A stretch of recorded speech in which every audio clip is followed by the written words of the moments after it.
Olá a todos, muito bom dia! Seja muito bem-vindo ao seu programa Manhãs na TV, onde estamos sempre consigo, de segunda a sexta-feira, sempre com programas, com temas, com convidados espetaculares. Exatamente, aqui no nosso estúdio da Curiaques TV. E de onde quer que você nos esteja a ver, desde norte a sul do país, nas 4 operadoras principais, toda a Europa, norte da África, toda a parte do mundo também, através do satélite, neste caso da plataforma streaming Curiaques, satélite Europa e África. De onde quer que nos esteja a ver, seja muito bem-vindo, é um prazer estar consigo, em casa, no escritório, onde quer que nos esteja a assistir, você é o nosso convidado de honra. Exatamente, e hoje nós temos uma primeira parte espetacular do Sinha. Uma primeira parte do Sinha, vamos estar à conversa com Carolina Salles Café, onde nós vamos conhecer aqui as iguarias espetaculares. Aliás, que você já está a ver, não é? Algumas, e que nós vamos conhecer. E depois vamos terminar com chave de ouro, assim, é como eu gosto, não é? Assim, vamos conhecer assim a nossa querida doutora Isabel Leitão, que nos vai trazer desta vez, vem como escritora e vem-nos apresentar o livro 50 anos da minha existência. Exatamente, composto por 50 poemas inéditos da escritora, que nos vai apresentar aqui durante o programa. Quem é fã de poesia, você não vai querer também perder esta segunda parte. E você já sabe que nós, no Manhãs de TV, estamos de portas abertas para receber a todos os convidados que tenham projetos que queiram dar a conhecer em televisão nacional ou internacional. Em rodapé estará a passar os nossos contactos. Tome nota, fale com a produção e teremos todo o gosto em agendar um dia para que esteja cá connosco. Exatamente, e nós voltamos já com a nossa primeira convidada. Até já!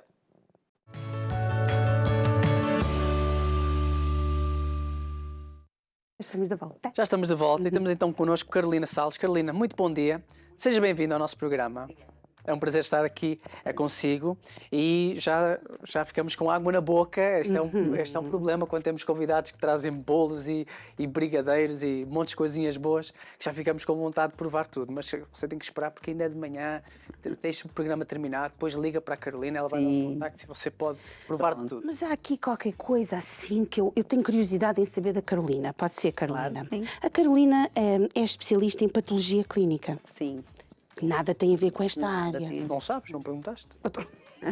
Não Vai fazer o quê? Os doces? Patologia clínica. Oh, meu Deus. Mas como é que conseguiu esta área, onde é a sua área de especialização, e depois voltar-se aqui para esta área? Entretanto, também já passou, é mestre de medicina veterinária, não é? Portanto, já tem algumas especialidades também.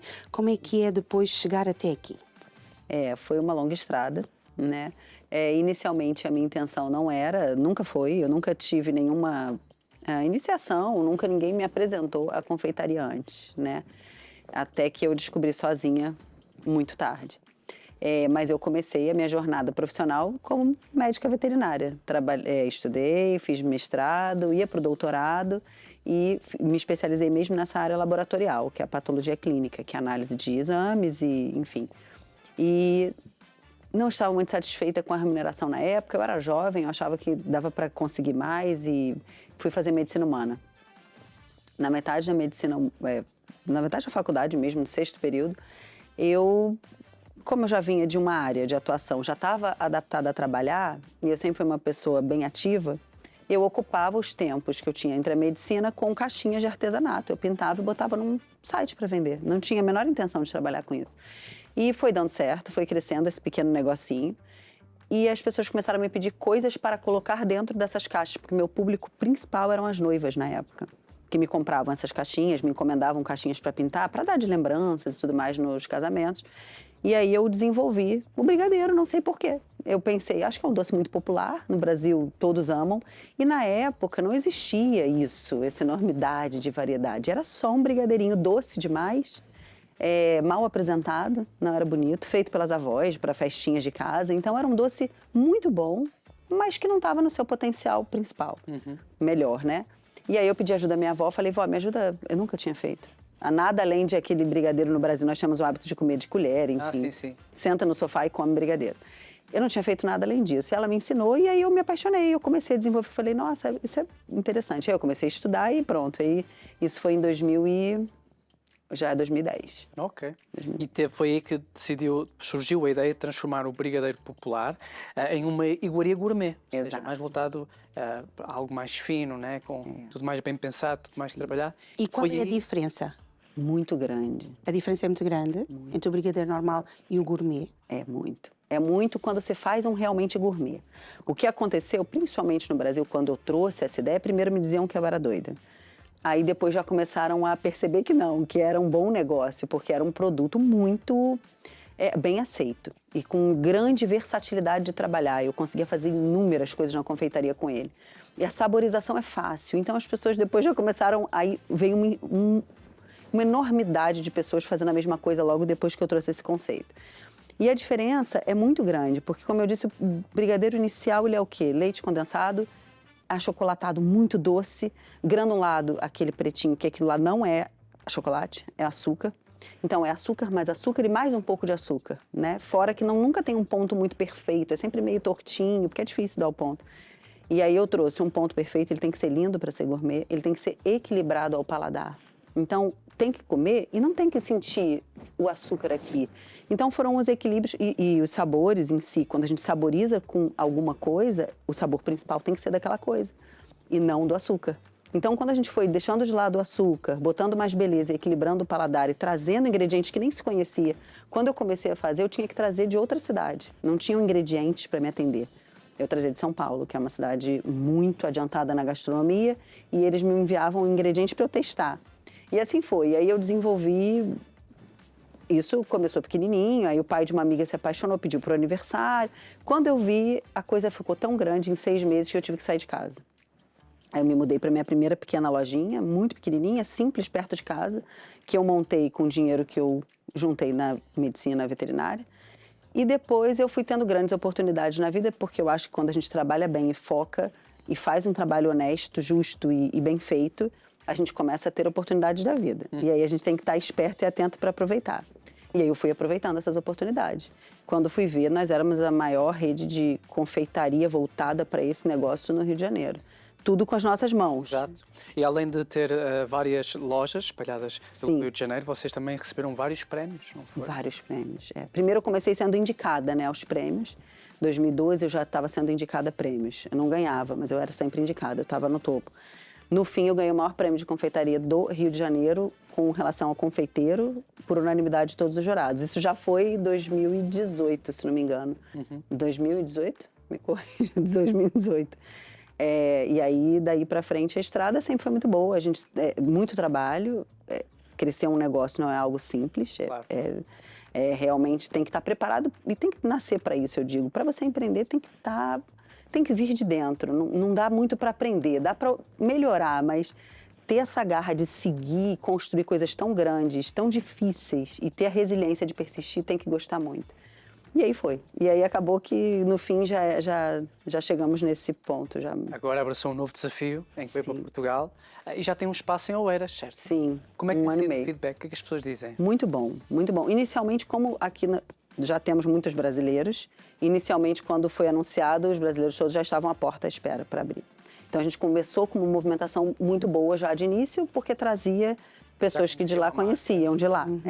E aí começaram a apresentar para os portugueses. Tem uma... E começaram a levar. Inicialmente, não entende-se o conceito. É um conceito muito diferente para se ter. As pessoas entram e falam, mas o que vende aqui? E até porque a casa é muito bonita, ela é muito luxuosa para uma pastelaria. Então as pessoas não entendem tão bem. Depois, quando acostumam-se com a coisa boa, já é lá que ficam. E é para lá que voltam e para lá que vão. Obviamente, é um produto mais caro do que uma pastelaria tradicional, porque tem que ser. Tem que ser mais caro um pouquinho, porque os ingredientes são chocolate puro, os ingredientes são... o nosso chocolate ele é todo à base de manteiga de cacau, não tem nenhum tipo de mistura, nenhum tipo. É puríssimo. Então, para trabalhar com chocolate, além de difícil, tem que ter muita técnica. Não é como um chocolate que derrete e endurece sozinho. Tem que ter uma técnica de trabalho para ele voltar a ficar rígido. Nós temos que ter também... tem também o custo. Claro. Né? O custo que é muito alto. E em tudo, assim, o preparo é manual, a gente não utiliza mistura de farinhas e não tem nada que seja adicionado como conservante para manter o produto ali em boa qualidade. Então, é um trabalho mais difícil de fazer, né? É um trabalho que precisa ser entendido, precisa se comer para entender, nossa, realmente o sabor é diferente. Existe um trabalho de confeiteiras 24 horas. 24 horas, não. Enquanto está aberto de 8 às 5 da tarde, tem confeiteiras todos os dias para fazer aquele produto em alta qualidade. O Carolina Salles Café não só é um espaço de doçaria, mas também salgados, café e brunch. Sim. Certo? Sim. O brunch é novidade de Portugal. O brunch é aqui em Portugal, é novidade. É para minha marca, né? Okay. Aqui já temos casas lindíssimas de brunch. Eu não chego a esse patamar das casas lindíssimas de brunch porque não é a minha especialidade. Faltava alguma coisa? Não, é porque o brunch, ele, se é uma casa só de brunch, ele tem muita variedade dentro daquele tema, né? Que são maravilhosos. O meu tem bastante variedade, mas eu não aprofundo tanto o brunch porque a casa não é voltada para isso. Então tem um brunch mais suave, mas que faz um sucesso imenso, principalmente no verão. A casa lota, realmente é difícil até conseguir entrar, porque é diferenciado e é onde você come o brunch, mas a especialidade, no fim das contas, é o doce. Ok. E estes são alguns dos doces que você teve a oportunidade de trazer aqui ao Manhãs da TV. Sim. Vocês têm muito, mas pelo que eu sei, é muito disponível, mas pelo que eu sei, aquele bolo de brigadeira que é o best-seller, que é o ex-libris da marca. Eu brinco assim que ele já fazia muito sucesso no Brasil, mas eu achei que aqui ele faz ainda mais sucesso que no Brasil. É incrível. Os portugueses estão a gostar? Amam, já não trocam. Porque é diferente. Então, assim, eu sempre digo, eu amo a pastelaria portuguesa, eu acho maravilhosa. É uma delícia. Eu vou diretamente em algumas casas que eu gosto, eu vou lá para isso. Só que eu acho que nós temos que ter diversidade. Não importa se é português, se é brasileiro, não importa. Todos gostam de diversidade, de comer coisas diferentes, de ter novas experiências gastronômicas. E eu acho que é assim que a gente vai trazendo. E, obviamente, alguns itens de lá eu não trouxe, porque são doces demais, mesmo equilibrando para cá, para o paladar daqui. Então, eu procurei trazer os produtos que eu sei que harmonizam bem em todos os países, sabe? Okay. E esse daí... Teve de fazer alguma diferença em termos de sabor do que fazia lá no Brasil para aqui? Um pouco. Por exemplo, a palha italiana. No Brasil, a gente conhece... É muito usado, é um doce que é inspirado no salame italiano, que também é inspirado que o salame daqui também é inspirado no salame italiano. Só que cada país vai dando seu toque, né? O Brasil, a gente usa o quê? Brigadeiro com a bolacha. Já aqui, usa já um creme de chocolate mais seco, mais amargo, talvez, menos intenso na doçura. E aí eu fiz um meio do caminho. Não é nem tão intenso e não é nem tão doce. E aí eu tive que desenvolver algumas coisas que agradassem os dois públicos, porque a casa é muito misturada, muito. Eu tenho um meio a meio, fora as pessoas que vêm ainda de outros locais, né? Então eu fiz algum equilíbrio, sim. Esta marca, como você mencionou, fez muito sucesso e ficamos muito contentes por isso, por si. Tem assim alguma história que para si seja mais memorável, seja um momento mais marcante que a marca Carolina Salles, ou seja, transportou? Fala do Brasil ainda, né? Brasil ou Portugal? Assim, o momento mais marcante para si com a sua marca Carolina Salles? Eu acho que foi mesmo o crescimento exponencial. A gente teve muitas oportunidades, assim, o trabalho bem feito, eu costumo dizer isso, o que quer que seja, né? Que a gente faça muito bem feito, ele vai abrindo portas. E a gente percebeu, e o que foi mesmo marcante foram as oportunidades que a gente teve desde o início.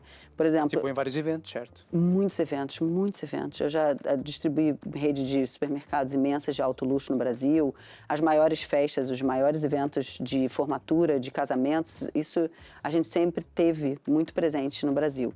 E essa aceitação, ela é muito marcante, mas de todas, assim, a gente teve muitas conquistas, mas eu sempre lembro daquele início, porque eu acho que depois, quando você começa a crescer muito, tudo começa a ficar... Tudo vale a pena ainda e a gente valoriza. Mas já é o dia a dia, você já começa a fazer sucesso. Então, você tem sempre muito retorno positivo.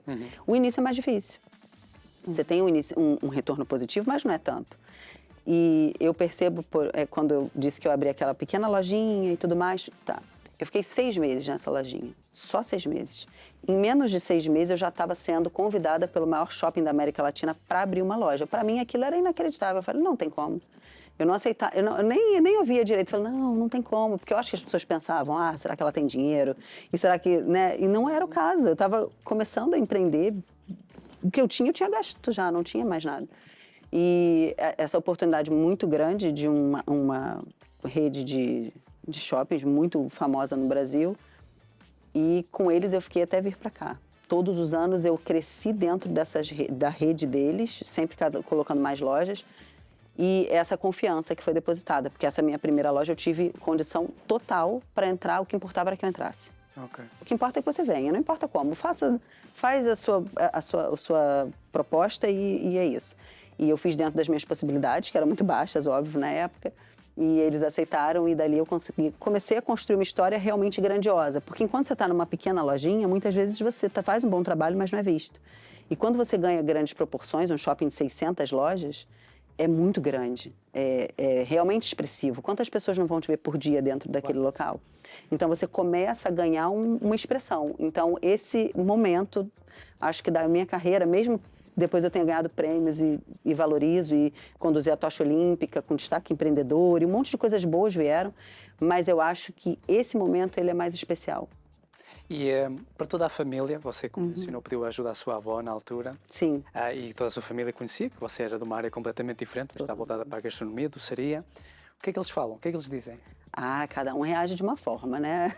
Porque cada um tem um perfil diferente. Por exemplo, o meu pai, ele é um cara muito tranquilo. Para ele tá sempre tudo bom e ele tá sempre sossegado. Então, quando eu falei, ele falou, não faz mal, tranca 6 meses, quando der vontade, volta à faculdade. Isso foi a resposta dele.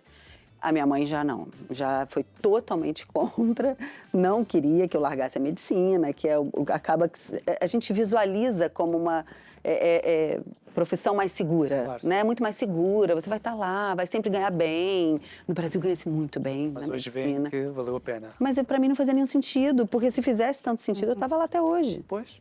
Então, se eu tive total segurança e tranquilidade de largar aquilo, é porque algo maior me chamava atenção, né? Algo me chamava mais atenção. E quando fazemos algo que realmente gostamos, temos sempre muito mais sucesso. Sim, eu concordo. A sua família hoje disse, não, fizeste bem, arriscaste? Alguns sim, alguns não. É? A minha mãe até hoje não ama, porque o empresário trabalha muito, o empresário é mais estressado. Então, acho que na cabeça dela, se eu tivesse seguido pela medicina, eu estava calma, tranquila, no meu consultório, atender paciente. E ela me vê sempre, ainda mais aqui. Porque no Brasil eu já tinha chegado num ponto que eu também trabalhava muito, mas eu tinha muito suporte. Tem a família e tem já funcionários de muitos anos que podem nos ajudar. Aqui não. Então eu vim sozinha, eu e meu marido, claro, né? Com 2 filhos. E quem que me ajuda? E a gente não tinha noção de que seria tão difícil, porque a gente já não abriu aquela pequena lojinha. Claro. Não é tão grande, óbvio, como é no Brasil, mas é uma fábrica, é um café, 50 lugares. É um café grande e quando ele lota é desesperador. Então eu não consigo sair, até que eu forme uma equipe, que isso venha acontecendo, a gente tem construído isso ao longo desse ano e meio. Não é fácil, a gente até encontrar pessoas que fazem sentido para o seu negócio. É muito árduo, eu não tenho descanso, eu trabalho todos os dias. E durante um ano eu não folguei nenhum dia. Agora eu folgo às terças junto com eles, que terça nós não abrimos. Então é um trabalho que ela olha, ela fala, não queria isso para você. E nem eu queria. Mas o empreendedor, ele não trabalha para ficar ali, desse jeito. Ele trabalha para daqui a pouco estar diferente. Então a gente hoje está assim, mas eu tenho certeza que amanhã eu não vou estar assim. Daqui a pouco eu já vou ter equipe. Só que é esse processo, né? E são uns anos. E também o suporte familiar, que é extremamente importante, porque muitas vezes nós queremos fazer as coisas, mas se não houver um suporte familiar fica extremamente difícil. E no caso da Carolina tem um suporte familiar que ajuda também a perseguir, digamos assim, ou a ir ao encontro dos seus sonhos. Aqui não, porque aqui, na verdade, a família que nós temos aqui é do Porto, é da família do meu marido. E hoje acho que já não tem muitos, já estão muito idosos. A avó dele em si já está no Brasil, então a gente não tem ninguém pertinho que possa dar esse Quando eu falo em suporte familiar, eu falo no marido, falo nos filhos, falo na família mais próxima, não é?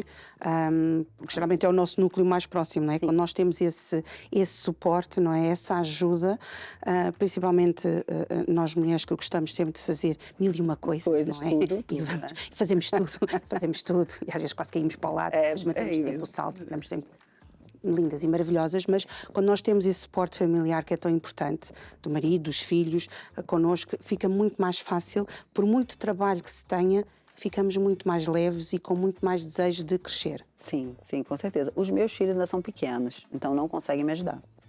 Infelizmente. Daqui a pouco, a mais velha, quem sabe daqui a alguns anos. A mais velha tem 11 e o menino tem 6. Então, tenho 2 que ainda precisam mais de mim do que me ajudam, né? Então, eu acabo tendo muito trabalho de levar no desporto, depois da escola, de preparar os lanches ao fim do dia. Então, tem todo aquele cuidado que demanda de mim em casa. E o meu marido, sim, me ajuda. Ele, na verdade, ele aqui já começou comigo. No Brasil, quando eu comecei, ele não começou comigo. Ele tinha um negócio dele e eu criei essa história. E depois, conforme cresceu, ele veio. Aqui ele já começou comigo. Então, ele foi obrigado a fazer coisas que ele também nunca fez. Atendimento. Dizem que o marido é o cabeça, mas a mulher é o pescoço. Sempre a cabeça é pronta. Bem isso. É por aí. Ele ajuda, ele se vira, né? Eu também estou fazendo aqui muitas coisas. Eu nunca tinha tirado um café, nunca tinha. Hoje em dia eu sei tirar todos os cafés, porque tem que ajudar a equipe. Lá eu já tinha. Quando chegaram essas máquinas grandes e as lojas grandes, foi orgânico, eu cresci com pessoas. Aqui não, eu já cheguei e eu tive que me virar no café e aprender a mexer em coisas que eu nunca tinha feito. E as palavras diferentes, uma bica. Sim. Uma bica. Não, a minha vida já entendo qualquer coisa daqui. Perguntar qualquer. É todo dia, 1 ano e meio, atender pessoas no café. E hoje a gente sabe tudo, como funciona. Hoje em dia eu mapeio Portugal, com relação ao meu negócio, claro, né? Eu mapeio muito facilmente. Então, e é isso que eu estou fazendo em Oeiras, né? Eu botei a fábrica e falei, daqui eu vou mapear o que gostam, qual o consumo, aonde se consome. Esse é o empreendedorismo, né? E o que eu vou fazer agora? Como é que é lidar com o público? Porque lidar com o público é das coisas mais fascinantes, não é? Porque às vezes vêm sorridentes, outras vezes vêm com cara de limão, outras vezes vêm bem dispostos, outras vezes não vêm tanto, outras vezes... E nós temos que também, quem está atrás do balcão, quem está a atender as pessoas, tem que ter essa sabedoria, não é? Para poder chegar e poder fazer com que a pessoa que está connosco se sinta... É só dizer, é um brigadeiro extra forte para este senhor, se faz favor. Com muito doce. Já muito calma. Doce, muito doce. É. Como é que é para si lidar com as pessoas? Conhecer o gosto, ir conhecendo, porque depois chega uma altura que os clientes já são os habituais, não é? Já pedem, e que já se cria quase uma família ali, não é? Um laço com as pessoas. Como é que é para si? É bom, é muito bom, é importante eu estar ali. Eu, sinceramente, eu sei que muitas pessoas falam assim, não é fácil, o público em Portugal e tudo mais. Eu não acho, sinceramente, eu costumo dizer que eu gosto muito do meu público, eu não tenho que reclamar. Eu tenho 80% positivo, que eu digo, de pessoas que estão ali, curtem e saem felizes. E tem aquele pequeno 20%, um ou outro, que talvez eu não consiga agradar ou não esteja num bom dia, e isso acontece em todo o comércio. E eu acho que é exatamente isso. Nós é que temos que dosar isso aí. Viu que não está muito bem? Trata melhor ainda. Eu digo para as meninas lá, trata melhor ainda. Porque é a pessoa que mais precisa de você hoje, né? Porque é aquele que está fechado. E a gente quebra é assim. Se eu for... A pessoa já está fechada e eu for brigar com ela ainda, vai ser horrível. Vai ser ruim para mim e para a pessoa. Então, eu digo, vai ao contrário. O que já está ok, você já vai sempre bem. Mas o que está com a cara fechada, o que está chateado, o que vai melhor... Porque a pessoa não tem nem coragem de reagir mal. É fácil transmitir a sua visão para os seus colaboradores? Não. Não é fácil. Acho que é o maior desafio. Hoje, de tudo, qualquer coisa, criar produtos, a captação de cliente, tudo, o pior, o mais difícil é fazer o colaborador ter a mesma visão que eu tenho para o meu cliente. E essa está sendo... É por isso que tem 1 ano e meio e eu ainda não estou com mais lojas. Ainda. Porque é difícil, é isso. É criar essa base de pessoas, né? Você dá aulas, certo? De confeitaria. Ou seja, além disto, vemos que você fala muito bem, explica muito bem. Essas aulas é online, é presencial, como é que funciona? No Brasil, eu fazia em diversos ateliês, eu fazia presencial e tinha online. Desde 2013 eu tinha uma plataforma online de cursos. Aqui eu abri uma sala, não chega a ser uma escola, uma sala legal para dar aulas aqui. Só que exatamente por essa minha sobrecarga de gerir o início de uma equipe de confeitaria, o início de uma equipe de café, eu não consegui fazer o presencial, eu não consegui manter. No início eu fazia acho que 2 por mês, 3 por mês. Agora eu fechei o presencial, pelo menos temporariamente, e tenho investido muito na aula online. Na escola, eu tenho uma escola que todo mês eu jogo conteúdo ali e tiro as dúvidas frequentemente das alunas e elas fazem assinatura e elas estão sempre estudando. E as alunas têm gostado? É cheio de aluna, muito bom, muito bom. E eu faço um preço muito acessível porque isso para mim, tudo a gente obviamente tem que pensar no financeiro, a gente vive disso. Mas as aulas para mim em si são um hobby, assim, é uma coisa que eu gosto de fazer. É estar junto, é passar o que eu aprendi, é ensinar, assim como eu ensino as meninas que estão comigo, ensinar outras diversas confeiteiras que precisam desenvolver, né? Então, para mim, é maravilhoso. Eu faço um preço muito acessível, que qualquer pessoa, eu acho que tem interesse, consegue estar naquela assinatura anual. E dali eu vou ensinando sempre. Certíssimo. Carolina, adorei conhecer a sua história. Eu tenho que admitir, Obrigada. eu não conhecia a marca Carolina Salles. Fiquei contente por ter vindo ao programa Legal. e termos conhecido. Para quem está a assistir lá em casa, se calhar deixo esta oportunidade para fazer um convite, Sim. por suas palavras, e dizer às pessoas, quem for ao Carolina Salles Café, qual é a primeira coisa que tem que provar. Obrigatoriamente, não podem sair sem provar, ok? Olha, não pode sair sem provar, é o brigadeiro tradicional, porque dali vai entender o restante da confeitaria, e o bolo 3 chocolates. Ok. Esses dois não pode sair de lá sem provar. Agora, no inverno, também tem o bolo mergulhado, que é espetacular e está um sucesso. Ele é mergulhado numa calda, é um bolo amanteigado, é maravilhoso. São os 3 produtos que hoje têm uma força muito grande. Ok. E nosso espaço fica em Oeiras, é localizado em Oeiras, na Avenida Doutor Francisco de Sá Carneiro, 6A, na Figueirinha. E é um espaço muito agradável, pronto para receber, e estão todos convidados. Muito obrigado por ter vindo. As portas de manhã já estão abertas para si, sempre Muito quiser vir ao obrigada. nosso programa. Muito obrigada. Foi um prazer conhecê-la. Muito sucesso. Prazer, muito obrigada. Se bem que muito sucesso já tem. Continuação. Continuação do sucesso, não é? Mas nós trazemos sempre os melhores convidados para si. Esperemos que você tenha gostado desta primeira parte. E é por isso que agora, na segunda parte, nós vamos para uma parte que eu adoro, que é poesia, com a doutora Isabel. Nós voltamos já. Até já.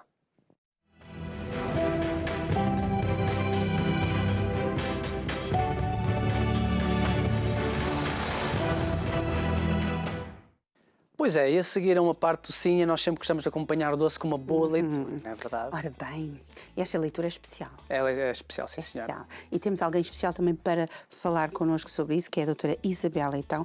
Bom dia, doutora Isabel. Seja bem-vinda ao programa, mais uma vez. Bom dia e obrigado por estar aqui convosco mais uma vez. E desta vez para falarmos sobre poesia. 50 poemas inéditos para celebrar 50 anos de existência. E é um livro, já estivemos a falar em off, é um livro forte, mas remete muito àquilo que você sente e das suas preocupações com o mundo em seu redor. Isso é correto? Correto, é verdade. Eu acho que é tão importante quando se escreve, escrever o que vai na alma, exprimir o que a gente sente. Eu acho que, no fundo, a poesia não é só amor e desamores. Também temos, e não é só o mar, porque eu escrevo sobre o mar, sobre o amor e desamor, mas escrevo também sobre a vida. E quando falamos da vida, a vida tem um significado muito forte, porque é uma vivência. E nas nossas vivências nós trazemos tudo o que está à nossa volta, e este livro reflete as minhas preocupações, reflete o meu olhar ao mundo, de tudo o que há à nossa volta. E não vou dizer que é uma autobiografia, porque não é, mas sim é sentir, exprimir, e não só, são sonhos também que vêm ao encontro, mas sentir, exprimir tudo aquilo que vai na alma em relação à vida, em relação às preocupações, aos desassossegos, àquilo que nos aflige, aquilo que no fundo nós também faz-nos falta, nós percebemos. Tem várias temáticas muito fortes, que é a realidade de hoje em dia. E quando nós olhamos para este livro, alguém podia dizer, ela escreveu um livro sobre este assunto, sobre esta temática. Eu escrevi um livro de poesia sobre os assuntos e sobre temáticas. Porquê em poesia, doutora Isabel? Porque é uma maneira também de exprimir o que eu sinto sem ser em livro, mas sim em poesia. Porque não fazê-lo? A poesia tem... geralmente tem um conteúdo diferente. Mas eu quis, dentro da poesia, trazer e poder transmitir às pessoas estas preocupações, estes desassossegos, e mostrar às pessoas também que a poesia não é só amor, não é só tudo o que é bonito, mas também temos o lado do que não é bom, do que realmente nos atinge, do que também nós sentimos que podia ser diferente. Quando falamos da violência doméstica, é um dos poemas que está presente, está patente, que que é, no fundo, nós estamos sempre à volta a pensar, meu Deus, é uma preocupação constante quando falamos da guerra. E são poemas que eu acabei por interpretá-los em música, porque acho que faziam falta. Quem escuta, quem ouve, quem percebe uma linguagem diferente, é necessário entender poesia. É necessário perceber as palavras que estão aqui neste livro. São muito intensas. São preocupações. De declamar poesia? Eu gosto de cantar. Eu sou uma mulher das artes, da cultura, e eu amo muito a cultura. Portanto, eu sou artista plástica, eu sou escritora, eu sou designer de moda, eu sou cantora, e tenho este complemento das áreas todas. Esta capa que está aqui é de um quadro meu. Eu pintei e, portanto, como podem ver, é um quadro. Muitos parabéns. É muito bonito. E dentro deste livro tem vários quadros, várias imagens pictóricas, de vários quadros meus, também acompanhado dos tais temas. Essas imagens, de alguma forma, serviram de fonte de inspiração para os poemas dos quais você retrata? Sim. Sim. Quando falamos que no fundo cada imagem tem portanto acompanha aquilo que eu escrevo. Era necessário também. Inclusive nós temos aqui uma imagem quando falo da violência doméstica, uma imagem que aparece no livro que é mesmo a mostrar esse lado da violência doméstica. E portanto é necessário expressar de uma maneira que as pessoas possam sentir e ver as coisas com olhos de ver e com o coração que sente. As temáticas são fortes, falam um pouco de tudo, mas é preciso ler, compreender as palavras. Falar de amor é bonito e nós precisamos muito de amor e precisamos de ter e dar. Mas nós também precisamos de ir ao encontro das causas. Há muitas causas, as causas e acontecimentos que acontecem no nosso dia-a-dia. Criar um certo awareness do que é que se passa. Eu acho que sim. Acho que se nós tivermos mais cuidado e mais atenção, nós podemos perceber. E acho que este livro reflete um pouco este lado da preocupação com as temáticas, com os problemas da vida, que são constantes. Cada vez que se abre uma televisão, o que se fala, nós não vivemos em paz, nós não vivemos em harmonia, em entendimento. São poucas as famílias que têm este lado. As preocupações do governo são preocupações governamentais. As preocupações de amor, no sentido de família, que são preocupações de amor, são outras preocupações de lar, e da conjunção de familiar, de filhos. Claro. Mas depois temos este lado da guerra, este lado da violência doméstica, o lado da saúde, o lado do racismo, da discriminação até a nível de trabalho. Claro. Temos aqui um olhar diferente para tudo o que fazemos na vida. E penso que esta poesia é um livro, não é simplesmente poesia. O processo criativo do que você nos apresenta neste seu trabalho, de 50 anos da minha existência, ou seja, ocorre quando você liga à televisão, vê as notícias que estamos agora aqui mesmo a mencionar sobre guerras, conflitos, discriminação, e fecha-se num sítio onde possa estar em sossego e expressar aquilo que está a sentir, ou é algo que, enquanto observa o mundo, enquanto está no trabalho, enquanto está focada, vêm estas frases, estas ideias e foi escrevendo? Ou seja, essa era a minha primeira pergunta. A segunda era, o seu objetivo era falar destes temas sérios desde o início ou simplesmente foi saindo com naturalidade? Eu sou uma pessoa que cresci a escrever. Nunca tirei nada porque não achava pertinente, até porque escrevo para mim. Eu sou uma pessoa que gosta de observar tudo à minha volta. e gosto de exprimir escrevendo, como cantando, por exemplo. Mas digamos que, conforme os anos foram passando, houve uma necessidade de olhar com olhos de ver tudo o que está à nossa volta e que não é correto ou não está certo. O que é que nós podemos trazer de bom? O que é que pode ser feito para melhorar? Qual será a nossa ideia perante o mundo? Qual é o nosso contributo? Eu penso que a escrita pode ser um contributo, porque quando tem uma mais-valia, tu estás a chamar a atenção. Quando tu cantas, é uma letra, as pessoas escutam. Está ali uma mensagem. E este livro é uma mensagem. É um diálogo. É quem olha diz, ela está aqui a falar sobre algo que existe no dia a dia.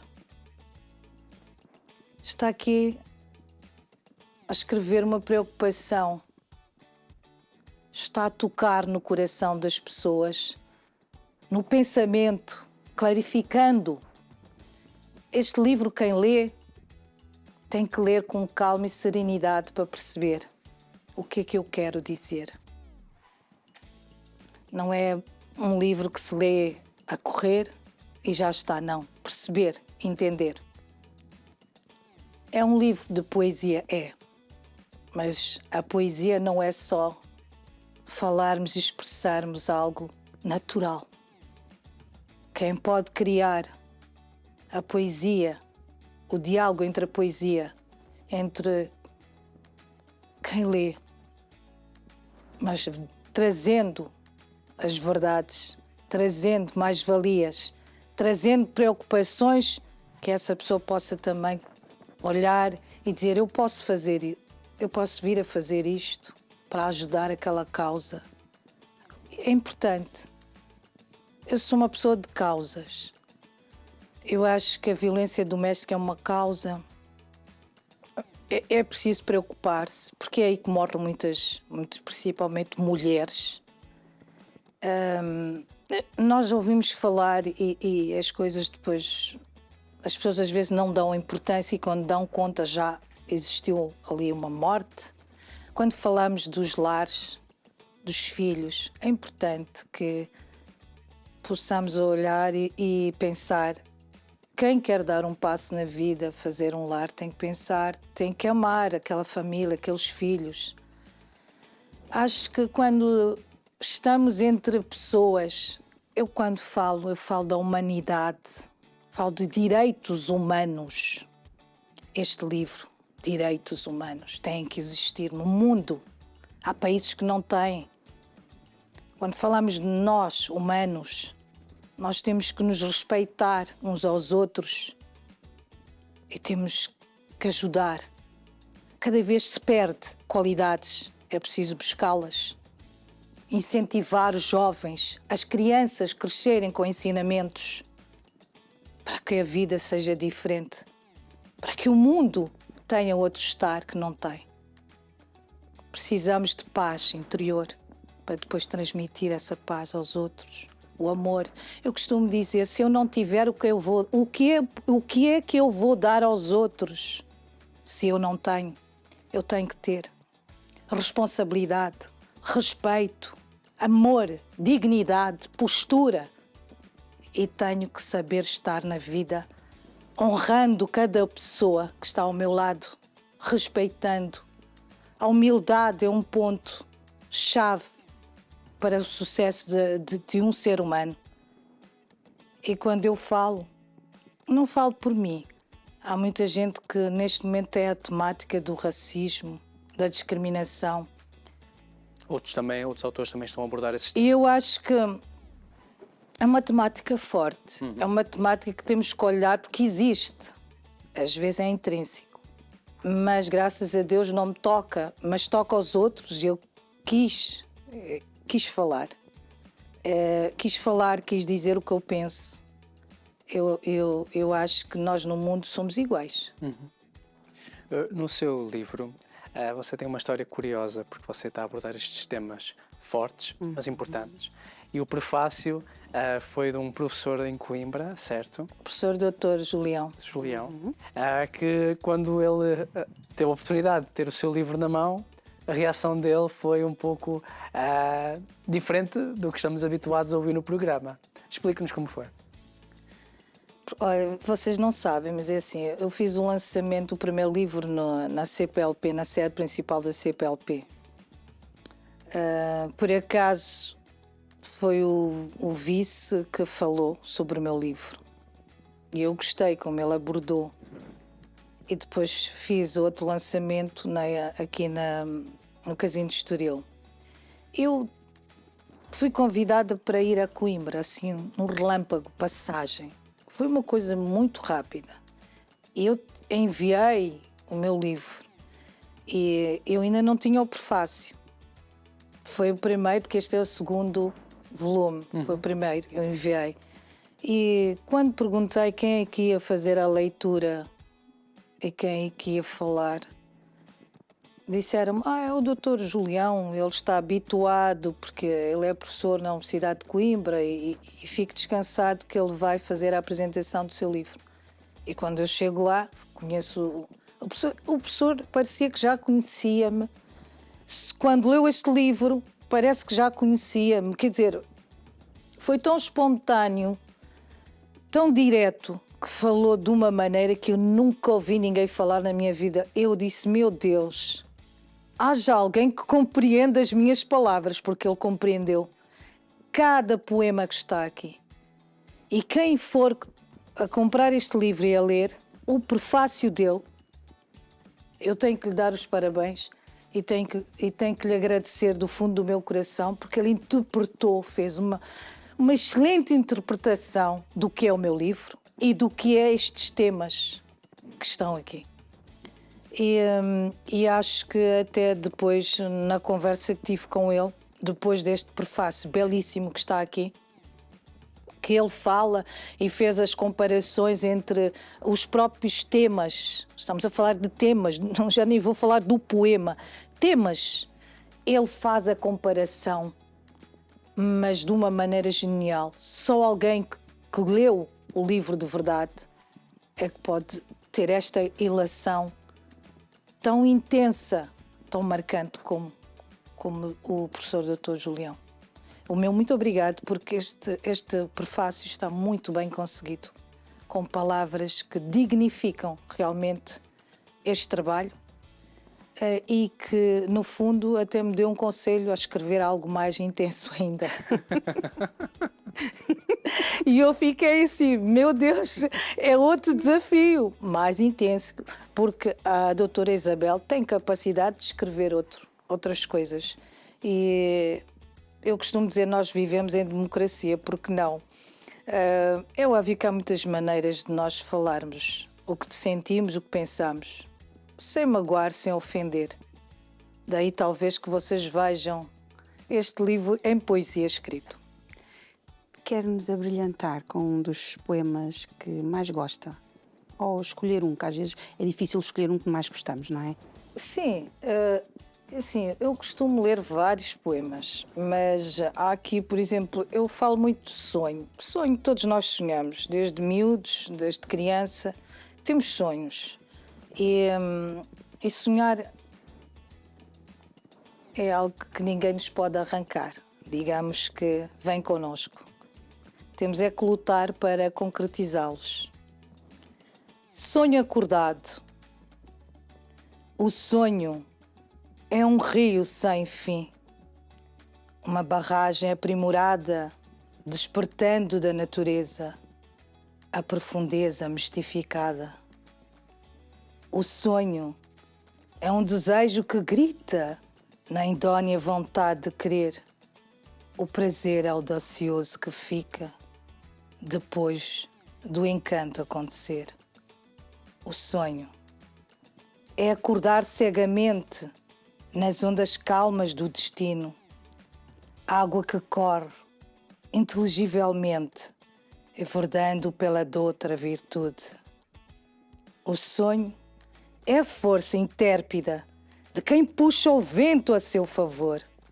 O sonho É a esperança colorida de uma criança imaculada, movendo o mundo com fulgor. Eu sempre sonhei e sempre tentei fazer tudo aquilo que achei que era pertinente acontecer e continuo até hoje. E aconselho aos jovens, às crianças que têm desejos e destinos de percorrer caminhos, às vezes não fáceis como a música, a lutarem. Lutem pelos vossos ideais, sejam firmes nas vossas iniciativas, nas vossas decisões, porque eu penso que é importante. Há um poema que a Raquel gosta muito, que é a minha filha, porque lá está, tem um lado de miúda, de rapariga. A cidade do faz de conta. Na esquina bebo um copo, ao som do fado ouço um piropo. Observo a pequena montra que do outro lado posso avistar. Entro na cidade faz de conta como uma criança prestes a sonhar. Pequena, mas tão cintilante, não sei por onde começar. A noite demonstra-se petulante, creio ser eu própria a fantasiar. Existe uma criança em mim, pronta para brincar. Rio e choro, e mesmo assim não sei ao certo o que falar. As deusas sussurram ao ouvido. O amor é um conto de fadas. Não desconfio do sucedido, mas descobrirei se são amadas. Em tinta óleo a tua imagem fatal, o quadro a carvão, deslumbrando a parede do teu quarto em espiral. Respiro o cheiro do ar renovado. Pedaços de tinta colorida, agora lembro a alvorada. Acabarei este sonho em breve, voltarei na próxima madrugada. Sou uma criança pequena, não tão pequena como a montra, talvez porque lhe dê vida ou porque vivo no faz de conta. Penso que também temos que escrever algo para as crianças. E as crianças são o nosso futuro. E a vida tem destas coisas: nascer, crescer e morrer. Então nós temos que viver. Há um poema que diz muito, tatuado até a morte. Meu nome é um número, uma senha para o pão. Uma marca tatuada até a morte. Sinto os meus olhos fora de mim. Sem entender sou compelido. Nas condições humanas hediondas, vivo sem querer, sem poder pugnar. Tiraram-nos tudo menos a alma. Arrancam-nos as palavras da boca. Não nos escutam.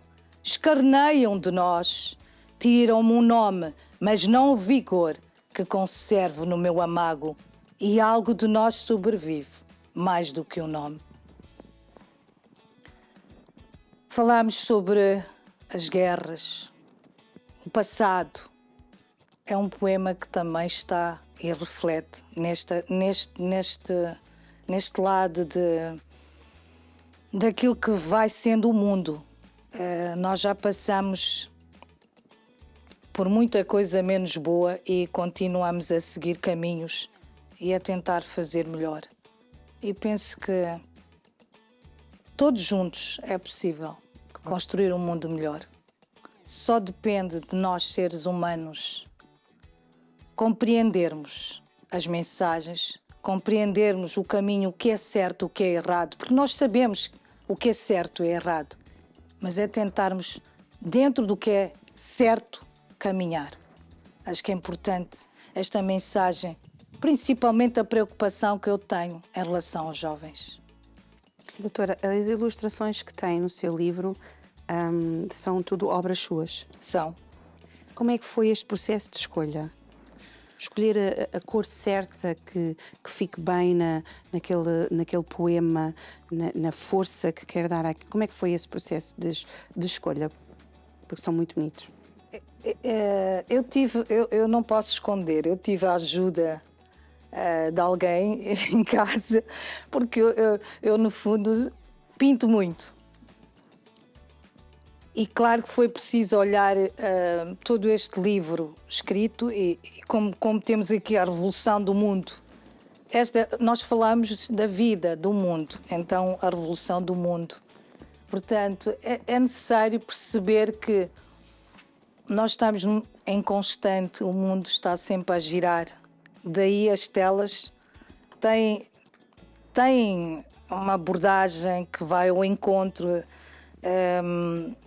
dos poemas. Quando eu falo Mar de Portugal no poema, é óbvio que tenho um oceano egrégio, que é esta imagem. Pinta muito bem. Obrigado. E é uma área que eu também não funciono, porque como estou em várias áreas, era necessário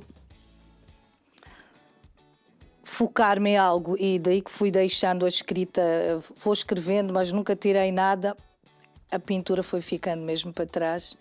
E este foi um desafio que desde já agradeço à minha editora Novembro, na pessoa da doutora Avelina Ferraz, porque ela é que deu a ideia. A Isabel é uma pessoa com talento, deve realmente pô-lo tudo cá para fora, independentemente de não ter tempo. A pandemia ajudou, como é óbvio. Esta é outra imagem que tem cores vivas e fortes.